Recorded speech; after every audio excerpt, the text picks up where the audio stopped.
Number 4. Trust the process. Cesar Rudinez's father was a lifelong officer in the U.S. Army. But when Cesar, born 1959, chose to attend the Citadel in the Military College of South California, it was not because he was determined to follow in his father's footsteps. He was probably heading toward a career in business. He decided, however, that he needed some discipline in life, and there is no more rigorous environment than the Citadel.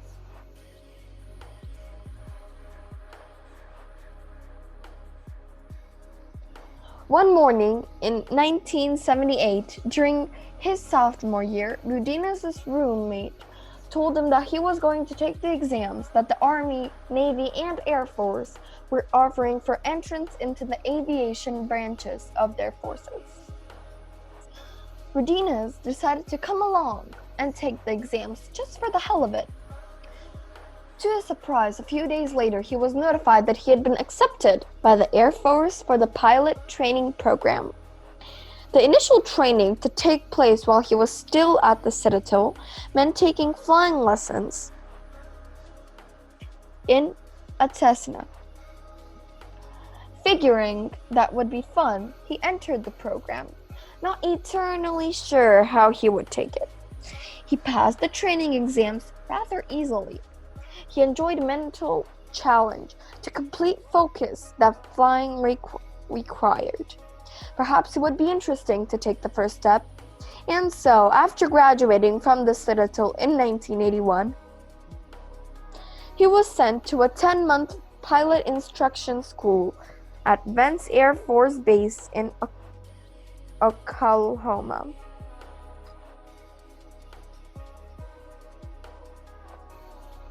At Vance, however, he discovered that he was suddenly in over his head.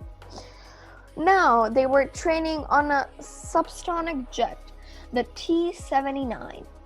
He had to wear a 10-pound helmet and a 40-pound parachute on his back. The cockpit was unbearably small and hot. The instructor sat uncomfortably close in the seat beside him, observing his every move. The stress performing, the heat, the physical pressures of flying at such speeds will make him sweat profusely and shake. He felt though the jet itself was pounding and beating him as he flew. And then there were so many more variables to be aware in a flying jet. Working on the simulator, he could fly with a relative confidence and feel as if he were in control. But once he was strapped into the jet itself, it could not suppress a feeling of panic and uncertainty. His mind could not keep up with all of the information he had to process, and it was difficult to prioritize his tasks.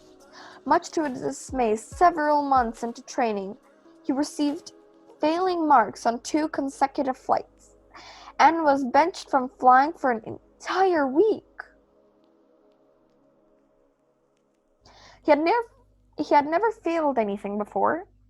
It was a matter of pride that he had conquered everything that had been presented to him so far in life. Now, he faced a possibility that would devastate him. 70 students had started out in the course, but almost every week, one of them was cut from the program. It was ruthless. Whittling down process. It looked like if he would be the next one to be cut. And such cuts were final. Once he was allowed back into the plane, he would only have a few chances to prove himself.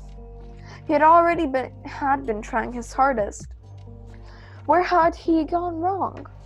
Perhaps unconsciously he had become unlimited and afraid of the flying process itself.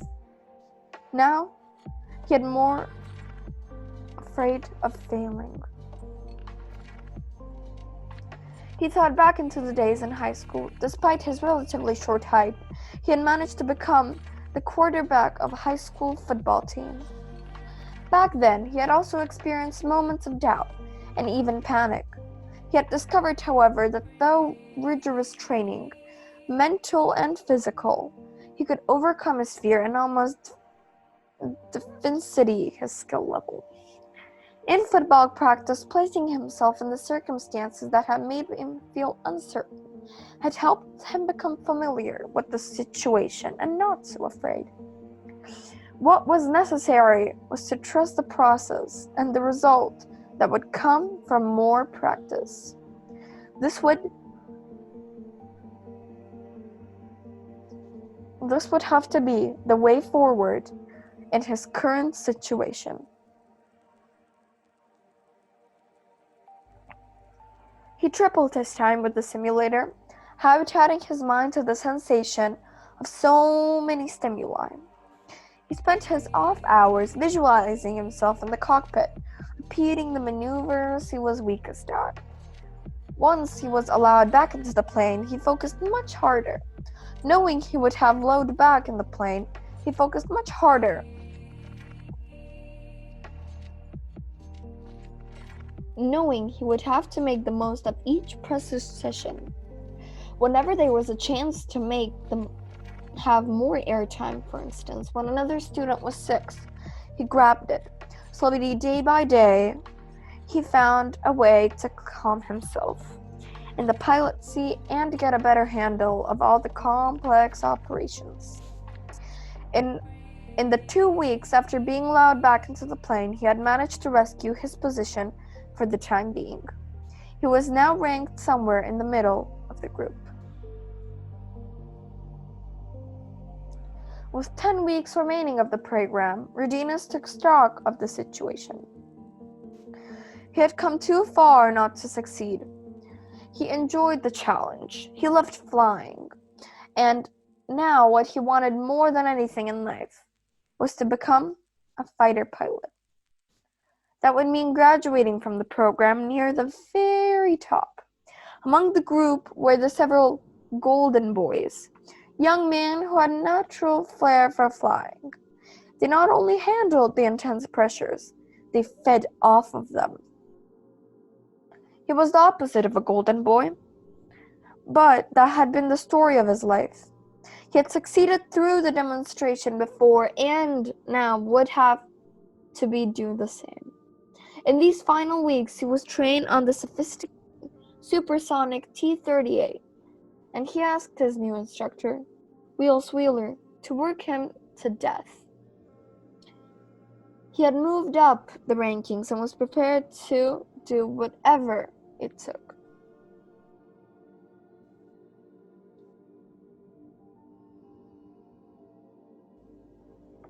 Wheeler obligated him. He made Rudinus repeat the same maneuver 10 times more than the golden boys until he was physically sick. He homed in on all Rudinus' flying weaknesses and made him practice on the things he hated most. His criticisms were brutal. One day, as he was flying the T-38, Rudinus had a strange and wonderful sensation. It seemed like he could feel the plane itself at the edge of his fingertips. This is how it must be for the golden boys, he thought. Only for him, it had taken nearly 10 months of intense training. His mind no longer felt mired at all of the details. He was vague, but he could sense the possibility of a higher way of thinking, seeing the larger picture of flying information, were also commanding complex operations in the cockpit. This sensation would come and go, but the feeling made all of the work worthwhile.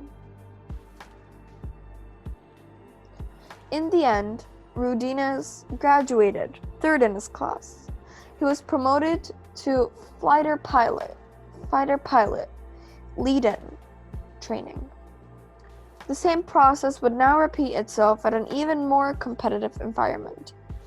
He would have to outdo the golden boys through practice and sheer determination. In this manner, he slowly rose through the ranks and became colonel in the U.S. Air Force. During the 1990s, his 3 air-to-air kills in active duty brought him closer to the designation of ace than any American pilot since the Vietnam War has earned the nickname the last American ace.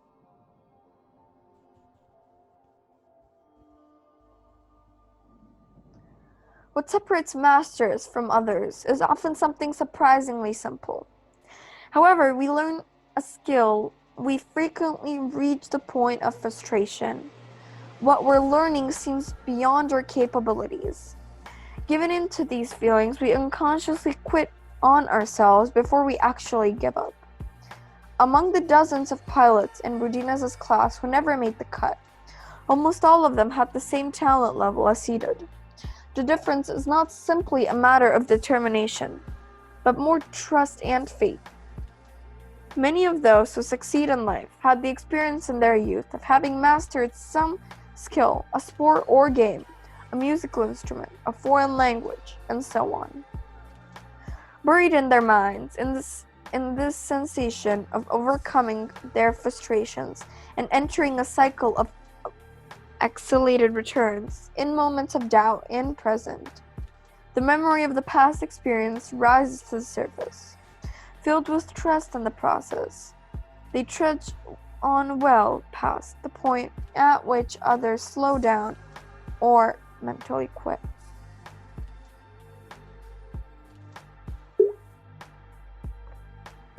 When it comes to mastering a skill, the time is a magic ingredient. Assuming your practice precedes the strategy level over days and weeks, certain elements of the skill beyond hand-wired. Slowly, the entire skill becomes internalized, part of your nervous system.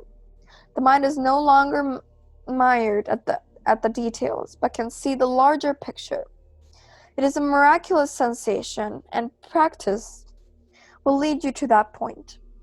No matter the talent level you were born with, the only real impediment to this is yourself and your emotions: boredom, panic, frustration, insecurity.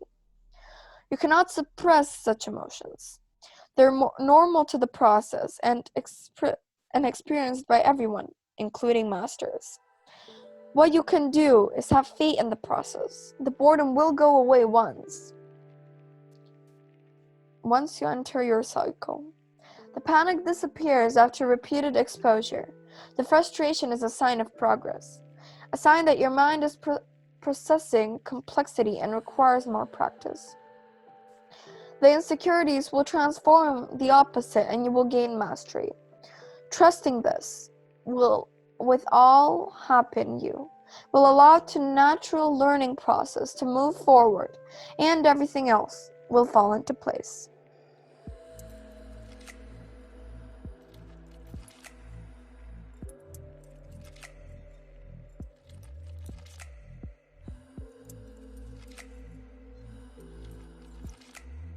Number 5.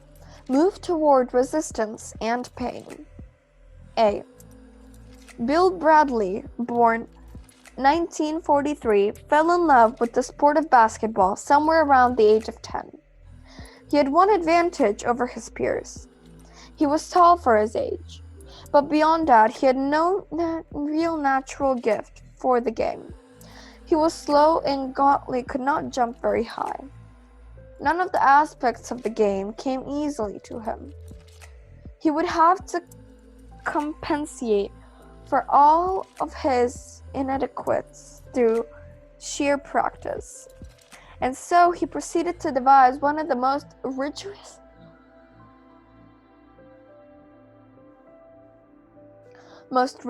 and efficient training routines in the history of sports. Managing to get his hands on the keys to high school gym, he created himself a schedule: 3.5 hours of practice after school, and on Sundays, 8 hours every Saturday, and 3 hours a day during the summer. Over the years, he would keep rigidly to his schedule. In the gym, he would put 10-pound weights to his shoes to strengthen his legs and give him more spring to his jump. His greatest weakness, he decided, were the dribbling and his overall slowness. He would have to work on these and also transform himself into a superior passer to make up for the lack of speed.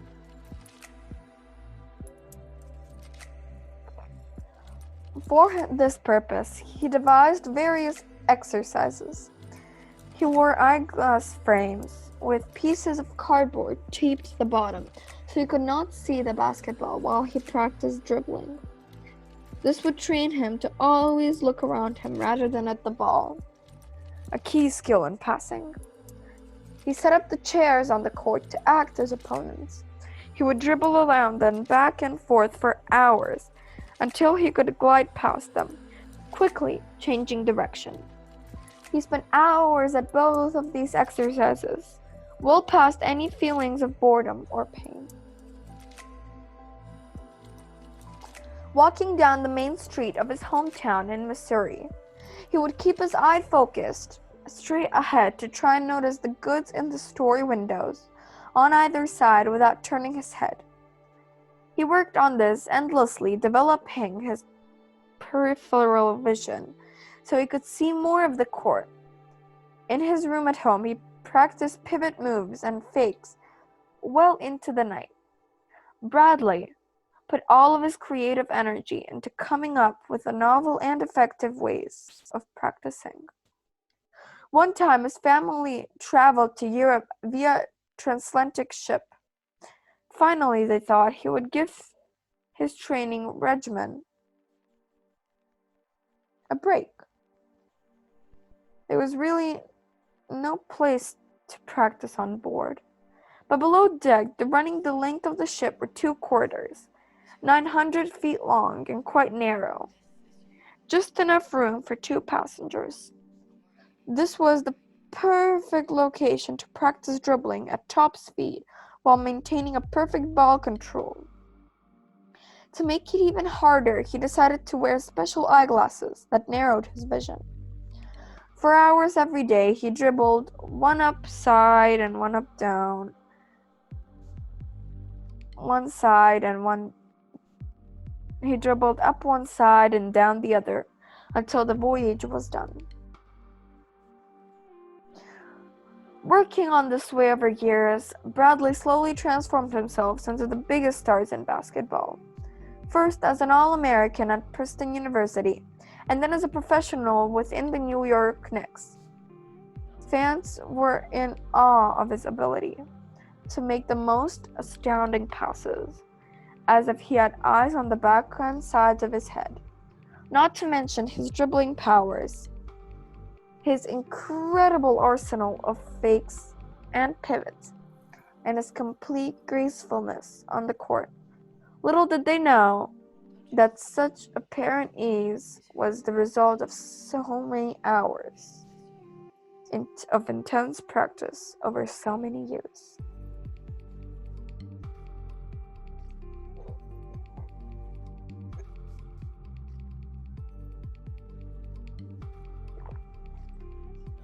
When John Keats, born 1795, died 1821, was 8 years old, his father died in a riding accident. His mother never quite got over the loss and died 7 years later, essentially leaving John, his 2 brothers, and 1 sister orphaned and homeless in London. John, the eldest of the children, was taken out by school by the appointed trustee of the guardian of the estate and enrolled as an apprentice to a surgeon and authority. He would have to earn a living as quickly as possible, and this seemed the best career for that.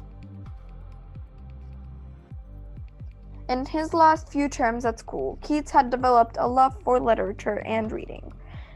To continue his education, he would return to school in his off hours and read as many books as he could in the library. Sometime later, he had the desire to try his hand at writing poetry, but lacking any kind of instructor or literary circle,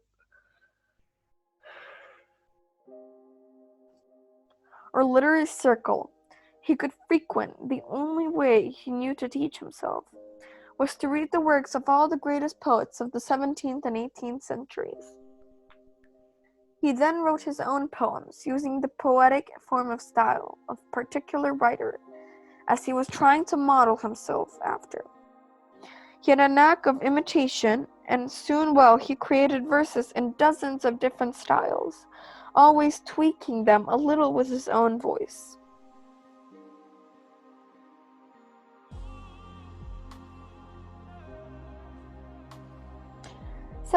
Several years into the process, Keats came to a fateful decision. He would have devoted his life into writing poetry. That was his calling in life, and he could find the way to make a living at it. To complete the rigorous apprenticeship he had already put himself through, he decided that what he needed was to write a very long poem, precisely 4,000 lines. The poem would revolve around the ancient Greek myth of Endymion. He wrote, "A friend will be a test, a trial of my powers, of imagination, and chiefly of my invention, by which I must take 4,000 lines of some circumstances, and fill them with poetry." He gave himself a rather impossible deadline, 7 months, and a task of writing 50 lines a day, until he had a rough draft. 3/4 of the way through, he came through toughly hate of the poem he was writing. He could not quit, however, willing his way to the end, meeting the deadline he had set. What he did not like about Endymion was the flowery language, the overwriting, but it was the only means of his exercise that he would discover what worked for him. In Endymion, he later wrote, "I leaped headlong into the sea, and thereby became better acquainted with the surroundings, the quicksands and the rocks. Then, if I had stayed upon the green shore, and tipped tea and comfortable advice." In the aftermath of writing what he considered to be a mediocre poem, Keats took stock all of the invaluable lessons he had learned. Never again he would suffer from writer's block, and had trained himself to write past any obstacle. He had acquired now the habit of writing quickly, with intensity and focus. Constraining his work in a few hours, he could revise with equal speed. He had learned to criticize himself and overly romantic tendencies. He took out his own work with a cold eye. He had learned that it was the actual writing of the poem the best ideas would often come to him, and that he had only boldly keep writing, or he would miss such discoveries. Most important of all, a counterexample to Endymion. He had hit upon a style that suited him. Language as compact and dense with imagery as possible, with not a single wasted line. With these lessons in hand, in the years 1818 to 1819, before he became gravely ill, Keats would produce some of the most memorable poems in the English language, including all of his greatest odes. This added up to a perhaps most productive 2 years of writing in the history of Western literature, all of it set up by the rigorous self-apprenticeship he had put himself through.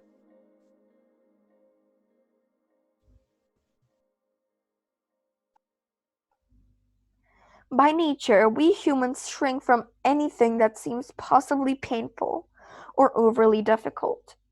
We bring this natural tendency to our practice of any skill. Once we grow adept at some aspect of the skill, generally one that comes more easily to us, we prefer to practice this element over and over. Our skill becomes loop-sided as we avoid our weaknesses, knowing that in our practice we can let down our guard, since we're not being watched or under pressure to perform. We bring to this a kind of dispersed attention. We tend to also be quite controversial in our practice routines. We generally follow what others have done, performing the accepted experiences. For these skills, this is a path of amateurs. To attain mastery, you must adopt what we shall call resistance practice. The principle is very simple. You go in the opposite direction of all your natural tendencies when it comes back to practice. First, you resist temptation to be nice to yourself. You become your own worst critic. You see your work as through eyes of others. You recognize your weaknesses, precisely the elements you're not good at. Those are the aspects you give credence to your practice. You find a kind of preserved pleasure in moving past the pain this might bring. Second, you resist the lure of easing up on your focus. You train yourself to concentrate in practice with doubting the intensity, as if it were a real thing times two. In devising your own routines, you become as creatively as possible. You invent exercises that upon your weaknesses. You give yourself arbitrary deadlines to meet certain standards, constantly pushing yourself past perceived limits. In this way, you develop your own standards for excellence, generally higher than those in others. In the end, your 5 hours of intense focused work are the equivalent of 10 for most people. Soon enough, you will see the results of such practice, and others will marvel at the apparent ease in which you accomplish your deeds.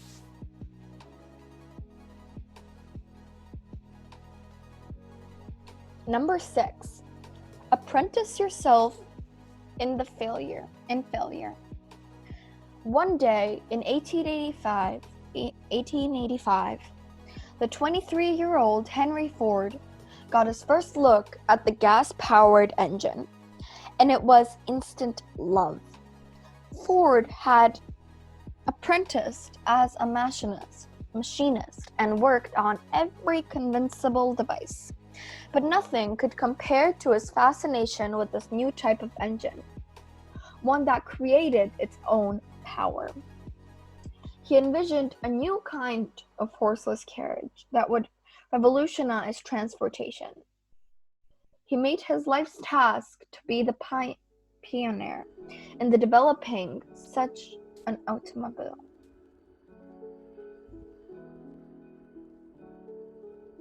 Working the night shift at the Edison Illuminating Company as an engineer, during the day he would tinker with the new internal combustion engine he was developing.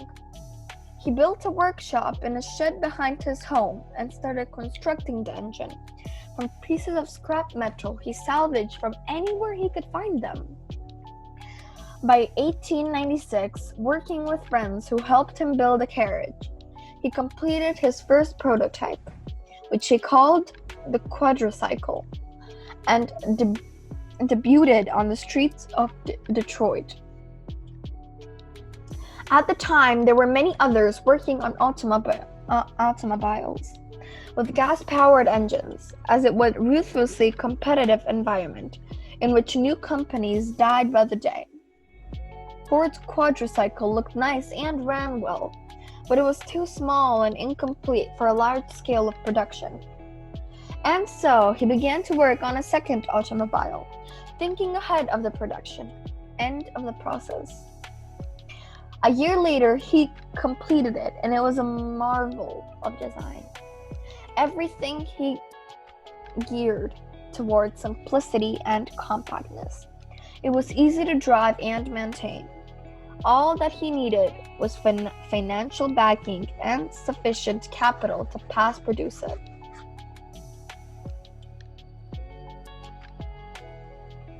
To manufacture automobiles in the late 1890s, it was a daunting venture. It required a tremendous amount of capital and complex business structure, considering all the parts that went into production. Ford quickly found the perfect backer, William H. Murphy, but of the most prominent businessman in Detroit. The new company was dubbed the Detroit Automobile Company, and all who were involved had high hopes. But problems soon arose. The car Ford had designed as a prototype needed to be reworked. The parts came from different places. Some of them were deficient and far too heavy for his liking. He kept trying to refine the design to come closer to his ideal, but it was taking far too long, and Murphy and the stockholders were getting restless. In 1901, a year and a half after it started operation, the board of directors dissolved the company. They had lost faith in Henry Ford. In analyzing this failure, Ford came into the conclusion that he had been trying to make his automobile serve too many customers' needs. He would try a second time, starting out with a lightweight and smaller vehicle. He convinced Murphy to give him another chance, something rare in the fledgling automobile business. Still believing in Ford's genius, he agreed, and together they formed the Henry Ford Company. Right from the start, however, Ford felt the pressure from Murphy to get the automobile ready for production. As so, to avoid the problems he had with the first company, Ford resented the interference from people who knew nothing about design or high standards he was trying to establish for the industry. Murphy and his men bought an outsider to supervise the process. There was the breaking point. Less than a year after its establishment, Ford left the company. The break with Murphy this time was final. In the car business, everyone wrote Henry Ford off. He had blown his 2 chances and nobody was ever going to give him a third. Not with the amount of money at stake. But to friends and family, Ford himself seemed blatantly unconscious. He told everyone that these were all invaluable lessons to him. He had paid attention to every glitch along the way and had to watch or an engine. He had taken apart these failures in his mind and had defined the root cause. No one was giving him enough time to work out the bugs.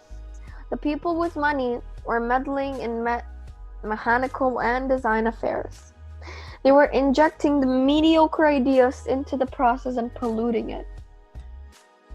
He resented the idea that having money gave him certain rights, when all that mattered was a perfect design.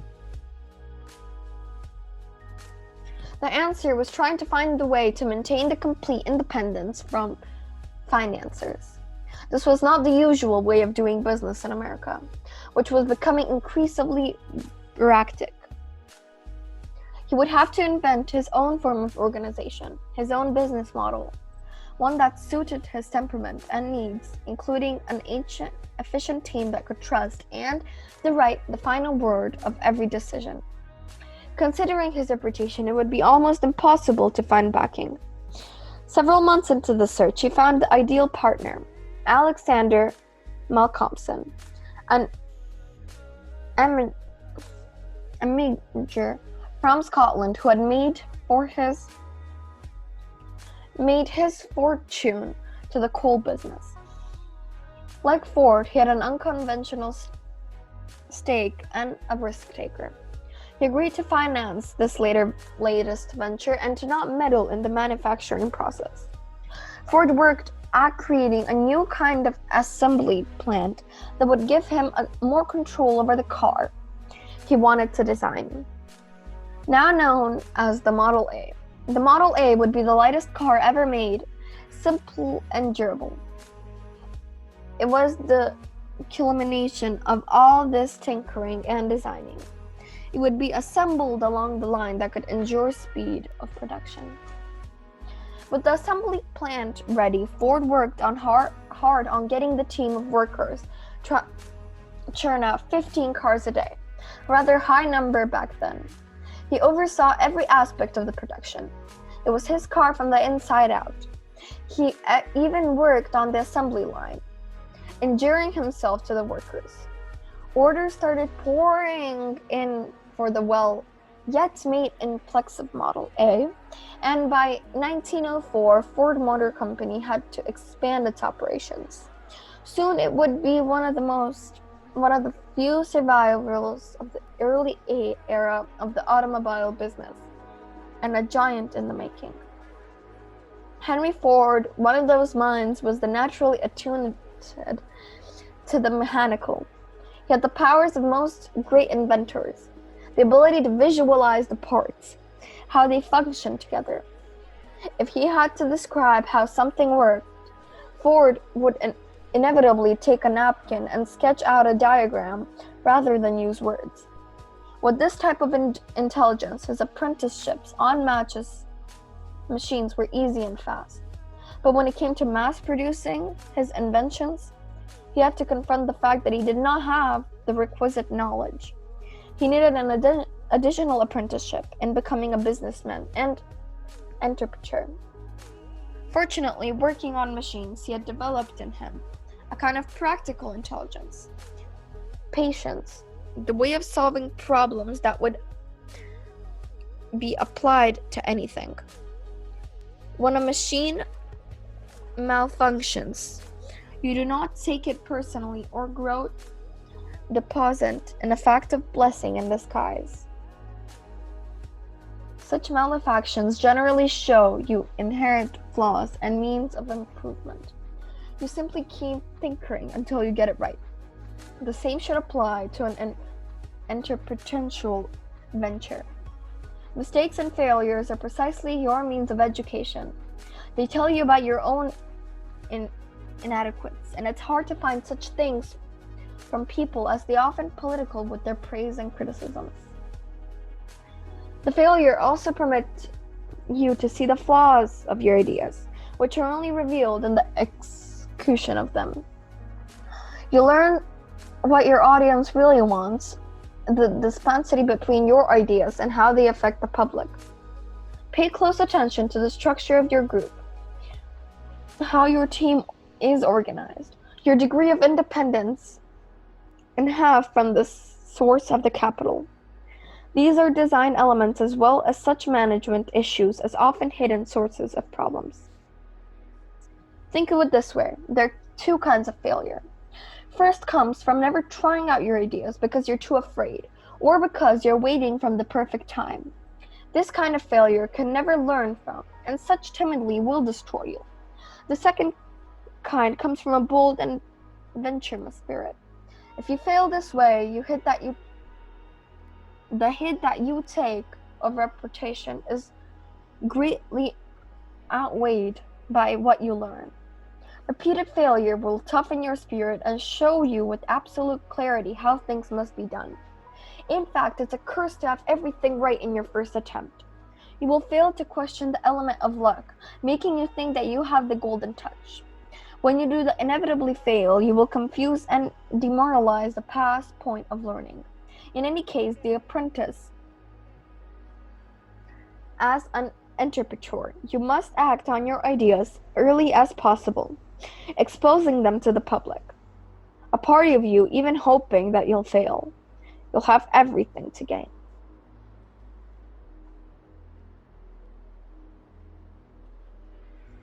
Number 7. Combine the how and the what. At a very early age, Santiago Calatrava, born 1951, developed a love for drawing. He carried his pencils wherever he went. A certain paradox in drawing began to obsess him. In Valencia, Spain, where he grew, the harsh Mediterranean sunlight would praise the sharp relief, the things he liked to draw. Rocks, trees, buildings, people. Their outlines would slowly soften as the day progressed. Nothing he drew was ever really static. Everything is in the state of change and motion. That's what the essence of life. How could he capture this movement on paper, in an image that was perfectly still? He took classes and learned techniques for creating various illustrations of something caught in the movement.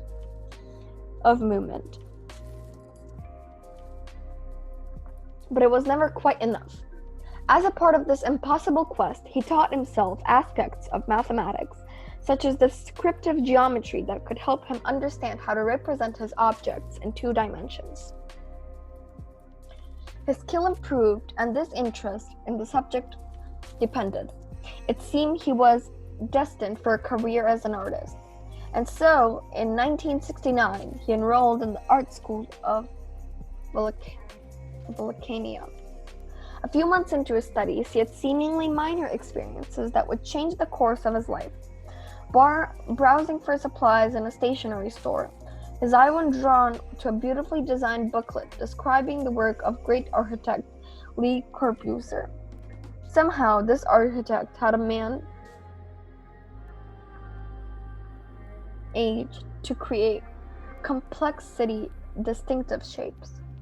He turned even something as simple as a stairway into a dynamic piece of sculpture. The buildings he designed simply to defy gravity, creating a feeling of movement in their still forms. Studying this booklet, Caltavra now developed a new obsession. To learn the secret of such buildings came about.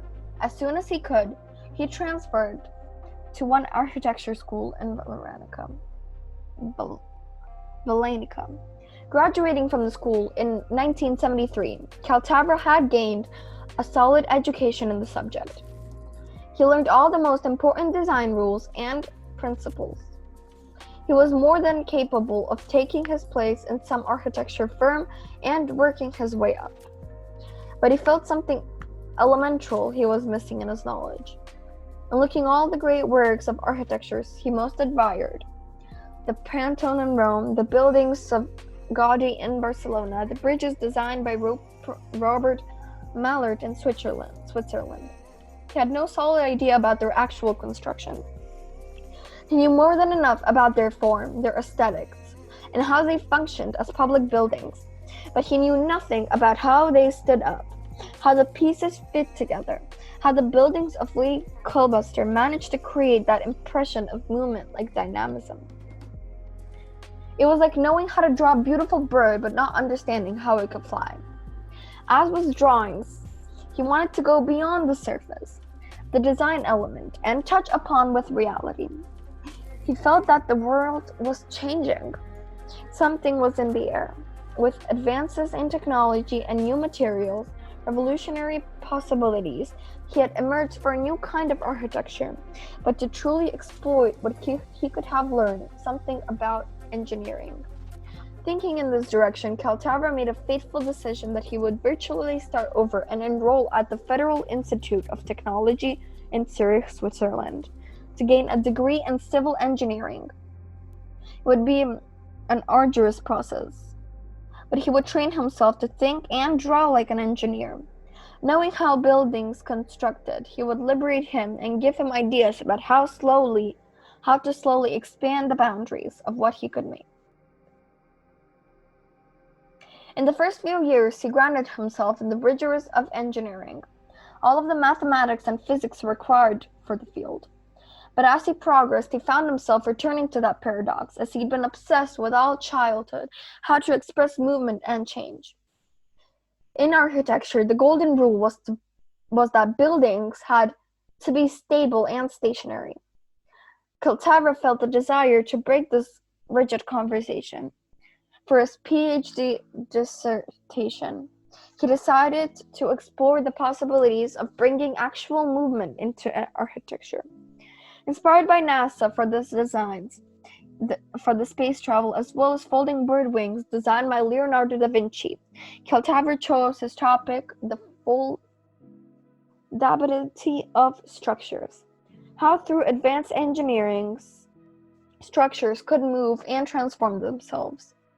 Completing his dissertation in 1981, he finally entered the work world after 14 years of university, apprenticeship in architecture and engineering. In the coming years, he would experiment and design new kinds of collapsible doors, windows, and roofs that he would move and open up in new ways, altering the shape of the building. He designed a drawbridge in Buenos areas that move outward instead of up. In 1996, he took all of his step further in the design of construction of an extraction in Milwaukee Art Museum. It consisted of a long glass and steel reception hall with an 80-foot ceiling, all shaded by an enormous movable sunscreen of the roof. The screen had 2 rippled panels that opened and closed like the wings of giant seagull, putting the entire edence into motion and giving the sense of the building that could take flight. We humans live in 2 worlds. First, there's the outer world of apprentices, all of the forms of things that captive to our eye. But hidden form of view is another world, how these things actually function, their anatomy or composition, the parts working together and forming the whole. The second world is not immediately captivating. It's harder to understand. It is not something visible to the eye, but only to the mind that glimpses the reality. But this how of things is just as poetic once we understand it. It contains the secret of life, of how things move and change. The division between the how and the what can be applied to almost everything around us. We see a machine, not know how it works. We see a group of people producing something as a business, not how the group structured or how the products are manufactured or distributed. In a similar fashion, we tend to be memorized as people's appearances, not the physiology behind what they do or say. As Coltavra discovered, the overcoming this destination in combining the how and the what of architecture, he gained a much deeper, or rather, more rounded knowledge of the field. He grasped a larger position in the reality that goes into making buildings. This allowed him to create something indefinitely more poetic, to stretch the boundaries, to break up the conversations of architecture itself. Understand, we live in a world of a sad separation that began some 500 years ago, when the art and science split apart. Scientists and technicians live in their own world, focusing mostly on the how of things. Others live in the world of appearances. Using these things is not only to understanding how they function. Just because the split occurred, it was the idea of the Renaissance to combine these 2 forms of knowledge. This is why the work of Leonardo da Vinci continues to fascinate us, why the Renaissance remains an ideal. This is more rounded knowledge, is in fact the way of the first true, especially how that so much more information is available to all of us. As Coltavra instituted, this would be a part of our apprenticeship. We must make ourselves study as deeply as possible the technology we use, the functions of the group we work in, the economics in our field, its lifeblood. We must constantly ask the question how things work, how do decisions get made, how does the group interact. Rounding our knowledge in this way will give us a deeper feel for reality and heightening the powers to alter it.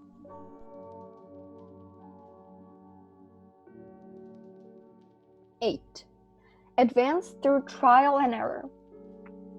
Growing up in a suburb of Pittsburgh, Pennsylvania in the early 1970s, Paul Graham, born 1964, became fascinated with the description of computers in television and film. They were like electronic brains with limitless powers. In the near future, or so seemed, you would be able to talk to your computer, and it would do anything you wanted. In junior high school, he had been admitted to a program for gifted students that provided them with the chance to work on creative project of their choosing. Graham decided to focus his projects on a school computer, an IBM mainframe that was used for printing out grade reports and class schedules. It was the first time he had gotten hands on a computer, and although it was primitive and had been programmed with punch cards, it seemed like something magical, a portal to the future. Over the next few years, he taught himself how to program by consulting the few books then written on the subject, but mostly he learned the trial and error.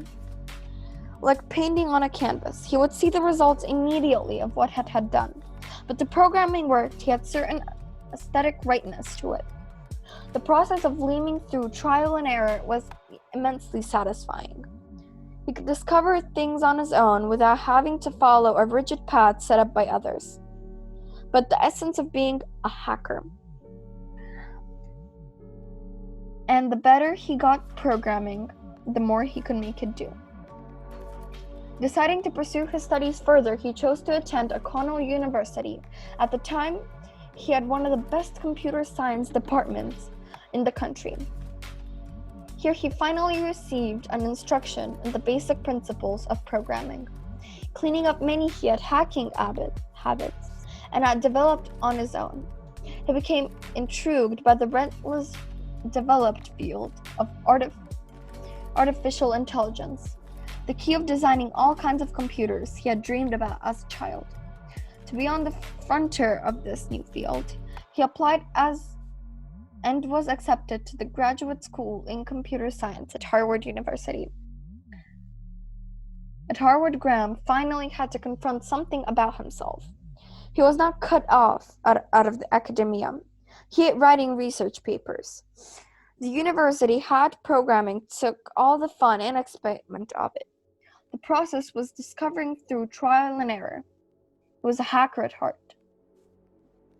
He looked like one who liked to figure out things by himself. He found a fellow hacker at Harvard, Robert Morris, and together they began to explore the intricacies of the programming language. Lisp, it seemed like the most potentially powerful fluid language of them all. Understanding the Lisp made you understand something essential about programming itself. It was a language suited for high-level hackers, a language specifically made for investigation and discovery. Illustrated with the computer science department at Harvard, Graham decided to design his own graduate school program. He would take a wide range of classes and discover what interested him the most. To his surprise, he found himself attracted to art, to painting, and to the subject of art history itself. What this meant to him was that he could follow this interest and see where it would lead. After completing his PhD at Harvard in computer science, he enrolled at the Rhode Island School of Design and attended the painting program at the Accademia of Florence, Italy. It returned to the States, broke but determined to try his hand in painting. He would pay his lifestyle with intermittent consulting work and programming. As the years went by, he would occasionally reflect on the course of his life. Artists in the residence would go through clear-cut apprenticeships, but could say about his own apprenticeship, there seemed to be no real design or direction to his life. It was like the cheesy hacks he did in high school, patching things together, figuring things out through constant trial and error, finding out what worked by doing it, shaping his life in the haphazard way, learning how to avoid academia, working for large companies, any political environment. He liked the process of making things what he really mattered to him. And in the end, it was having possibilities or being able to go for this or that direction depending on what life presented to him. Over the years, he had undergone an apprenticeship. It was almost by default. One afternoon in 1995, heard from the radio in a story about NetSpace. The company itself was tweeting its future and discussing how someday most business would settle their products on the internet itself, with Netscape leading their way.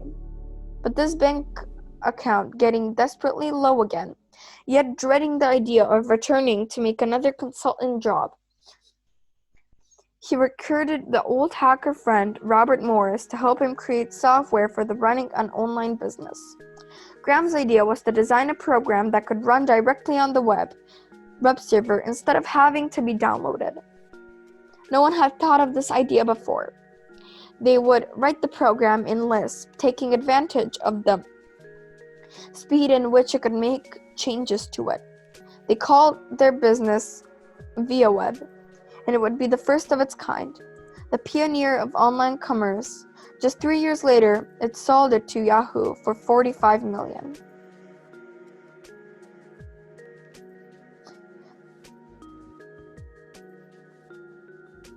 In the years to come, Graham would continue the path set for his 20s, moving to where his interest and skill converged, to wherever he could see possibilities. In 2005, he gave a talk at Harvard about his experiences in the ViaWeb. The students, excited by his advice, pleaded with him to start up some kind of construction firm. Intrigued by this idea, he created Y Combinator, an apprenticeship system for young entrepreneurs in technology, with his company taking a stake in each successful startup. Over the years, he would refine the system, learning as he went along. In the end, Y Combinator represented the ultimate hack, something he came upon by accident and improved through his own process of trial and error. The company is now valued at close to $500 million. Each age tends to create a model of apprenticeship that is suited for the system of production that prevails at the time. In the Middle Age, during the birth of model capitalism, it needed for quality control. The first apprenticeship system appeared was rigidly defined terms. With the advent of the Industrial Revolution, this model of apprenticeship became largely outmoded by the idea behind it leaving in the front of self-apprenticeship, developing yourself within a particular field, of Darwin did in biology. This suited growing individualistic spirit of the time. We now, in the computer age, computers dominating nearly all aspects of commercial life. Although there are many ways to find this could influence the concept of apprenticeship, it is the hacker approach to programming that may offer the most promising model for this new age. The model goes like this. You want to learn as many skills as possible, following the direction that circulates lead to you, but only if they're related to your deepest interests. Like a hacker, you value the process of self-discovery or making things of the highest quality. You avoid the trap of following one set of career path. You're not sure where this will all lead, but you're taking full advantage of the opportunities of information. All of this knowledge about skills now at your disposal, you see what kind of work suits you and what you want to avoid at all costs. You move by the trial and error. This is how you pass the 20s. You're the programmer of this wide-ranging apprenticeship within loose constraints as your personal interests. You're not wandering about because you're afraid to commit, but because you're expanding your skill base and your possibilities. At a certain point where you're ready to settle on something, ideas and opportunities will inevitably present themselves to you. When that happens, all of the skills you've accumulated will prove invaluable. You will be the master at combining them in ways that are unique and suited your individuality. You may settle on this place or idea for several years, accumulating in the process even more skills, then move in a slightly different direction when the time is appropriate. In this new age, those who follow a rigid singular path in their youth often find themselves on a career dead end in their 40s or overwhelmed with boredom. The wide-ranging apprenticeship of your 20s will yield the opposite, expanding possibilities as you get older.